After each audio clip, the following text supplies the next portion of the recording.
Hey everyone, today I'm going to show you how to fix Dola AI network errors, a full guide for 2026. If you're getting connection issues, timeouts, or can't reach the server, these steps will help. First, make sure your internet is stable. Dola AI needs a strong and consistent connection. Restart your router or switch from Wi-Fi to a wired connection if possible. Next, restart your browser or the Dola AI app.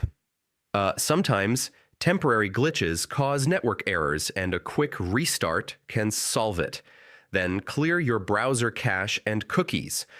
Stored data can interfere with network requests. Clear cache, reload Dola AI, and try again. If you're using a VPN or proxy, disable it temporarily. VPNs can sometimes block Dola AI's server connection, so turning it off may fix the network error. Finally, if it still doesn't work, try a different browser or device.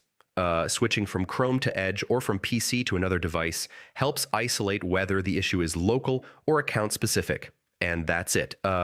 These steps usually fix network errors on Dola AI.